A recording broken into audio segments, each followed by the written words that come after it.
सभापति जी, जितने आप बोलिए, आपकी बात सत्ता जाएगी। पक्ष के लोग बोले, एक ही बात दोबारा कही गई कि जो भारत की अर्थव्यवस्था है वो दुनिया की सबसे 5वें नंबर पर पहुंच गई है। बहुत अच्छी बात है सर, हम तो चाहते हैं कि भारत पहले नंबर पर पहुंचे, लेकिन सर पर कैपिटा इनकम में भारत कहां खड़ा है? 1990 के दशक में भारत जीडीपी में 17वें नंबर पर था और आज 5वें नंबर पर है।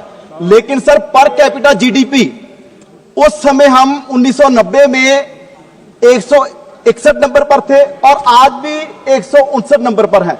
सिर्फ सर 2 रैंक हम नीचे आए इतने 35 साल में।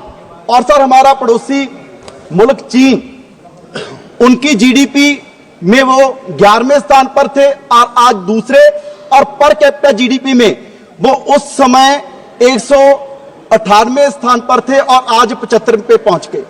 लेकिन सर हम आज भी अटके हुए हैं, क्योंकि सर हमारे देश में जो इनकम बढ़ रही है वो कुछ ही % लोग हैं जिनकी इंक्रीज हो रही है। सर पिछले 10 साल से, जब से बीजेपी की सरकार है, जो कॉर्पोरेट से उद्योगपति, उनकी इनकम 18.3% से बढ़ रही है और सर जो देश का आम नागरिक है उसकी इनकम मात्र 8.9% से बढ़ रही है। और सर एक्सपेंडिचर 9.5% से बढ़ रहा है। इट मीन कि आमदन 98 और खर्चा रुपया। एक्सपेंडिचर ज्यादा बढ़ रहा है क्योंकि तेल बढ़ रहा है, महंगाई बढ़ रही है, और जो आमदन है देश का जो आम नागरिक है उसकी कम बढ़ रही है। तो सर ये बात जो सारे जितने सत्ता पक्ष के लोग हैं कह रहे हैं जी 12 लाख तक टैक्स माफ कर दिए, इतने लोगों को फायदा हो गया, इतने लोगों को फायदा हो गया, पर सर सच्चाई ये है कि मात्र आज भी हमारे देश में सिर्फ 10% लोग हैं जिनकी प्रति महीने इनकम 25,000 से ज्यादा है। तो सर आप देखिए कितने लोगों को ये बेनिफिट पहुंच रहा होगा। और दूसरा सर, सुप्रिया जी ने भी बात की, जितने हमारे सांसद उन्होंने कहा कि डॉलर के मुकाबले जो हमारा रुपया है वो 85 से ऊपर चला गया। मैं सर सदन को याद करवाना चाहूंगा कि माननीय प्रधानमंत्री जी कहते थे कि रुपया आईसीयू में पहुंच गया है, अस्पताल में है। 14 से पहले ये रुपया नहीं घट रहा, देश की आबरू घट रही है। तो सर मैं सरकार से पूछना चाहता हूं कि अब रुपया आबरू नहीं रहा? जो 65 पर रुपया आईसीयू में था तो सर अब 87 पर पहुंच गया। अब वो रुपया कहां है? आपका डॉक्टर ने कह दिया कि जी घर ले जाए, या तो सरकार कह दे कि जी अब कोई इलाज नहीं हो सकता, डिक्लेयर कर दो आप। सर ये मैं नहीं, पूरा देश सरकार से पूछना चाहता है। और सर दूसरा सबसे इंपॉर्टेंट पॉइंट, एआई की डिस्कशन हो रही है, क्योंकि सर जिस भारत को सोने की चिड़िया कहा जाता था वो भारत आज भी डेवलपिंग नेशन में इस लिए है क्योंकि जो अंग्रेजों के समय जब पूरे विश्व में इंडस्ट्रियल रेवोल्यूशन आ रही थी, हमने वो फेस पूरा मिस कर दिया, क्योंकि अंग्रेज कच्चा माल यहां से लेके जाते थे और प्रोसेस वहां ब्रिटेन में जाके करते थे। तो आज सर जरूरत है कि हम एआई पर इन्वेस्ट करें, जब पूरी दुनिया कर रही है। उसके लिए सर 4 कंपोनेंट हैं जिन पर मुझे लगता है कि हमें काम करने की जरूरत है। पहला है कि डेमोग्राफिक डिविडेंड, जो पूरे विश्व में हमारे लिए बड़ी गर्व की बात है कि आज पूरे विश्व में सबसे यंग नेशन भारत है। दूसरा सर उसके लिए चाहिए कि जो कंप्यूटर में डोमिनेंट लैंग्वेज है वो इंग्लिश है, और हमारे लिए खुशी की बात है कि आज जितने भारत के युवा हैं वो इंग्लिश बोल भी सकते हैं, ज्यादातर उनमें से पढ़ भी सकते हो, लिख भी सकते हैं।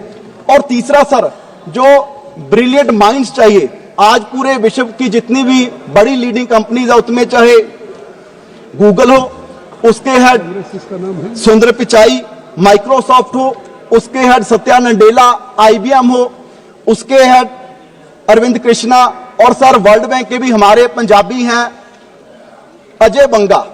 सर 3 कंपोनेंट पूरे हैं, लेकिन चौथा सबसे इंपॉर्टेंट कंपोनेंट के राइट पॉलिसी फ्रेमवर्क जिस पे हमें काम करने की जरूरत है, और वो सरकार की बजट से दिख रहा है कि आर्टिफिशियल इंटेलिजेंस के लिए सिर्फ सर 500 करोड़ रुपए का बजट रखा गया है। सर आज जो हमारे जितने यूरोप के देश है, जापान है, बिलियंस में इन्वेस्ट कर रहे हैं और हम सिर्फ 500 करोड़। क्या सर इस तरीके से हम जो दूसरे नेशन है उनसे कंपीट कर पाएंगे? तो सर मेरा सरकार से आग्रह है कि इसका बजट इंक्रीज किया जाए। और सर सबसे इंपॉर्टेंट सर मेरे प्रदेश पंजाब के पॉइंट ऑफ व्यू से सर सरकार ने कहा डिवर्सिफिकेशन के प्राइम मिनिस्टर धन धान्य कृषि योजना, सर इसकी सबसे जरूरत पंजाब को थी। वो पंजाब जिसने एग्रीकल्चर रेवोल्यूशन लेके आया और सबसे बड़ा योगदान जिस देश को हम कह रहे हैं कि जी आत्मनिर्भर हुआ, पंजाब ने योगदान डाला। लेकिन सर आज जरूरत थी, क्योंकि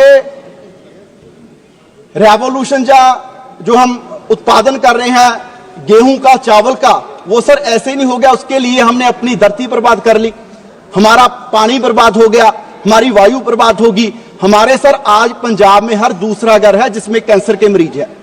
आज जरूरत थी कि पंजाब को डिवर्सिफिकेशन में कुछ ना कुछ मिले, लेकिन आपने इनडायरेक्टली इसमें से पंजाब के जितने डिस्ट्रिक्ट हैं पूरे पंजाब को उसमें से बाहर निकाल दिया।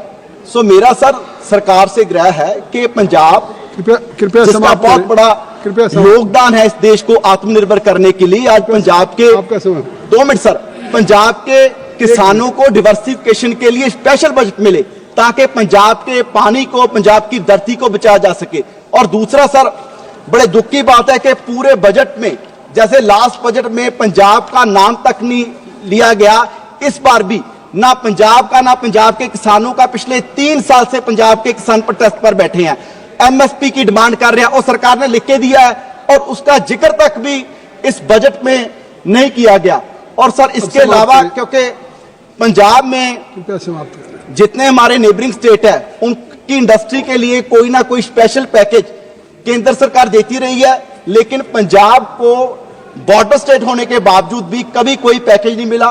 तो सर मैं सरकार से आग्रह करूंगा धन्यवाद अपने संगरूर के लिए, क्योंकि वहां एग्रीकल्चर इंप्लीमेंट्स की इंडस्ट्री है, हमारे वहां से हंडियाया है, वहां से बल्कि ट्रैक्टर बाहरले देशों तक पहुंच जाते हैं। तो सर उनके लिए कोई ना कोई पैकेज, उनके बेनिफिट के लिए कोई जीएसटी में छूट, ताकि वहां की इंडस्ट्री ग्रो कर सके।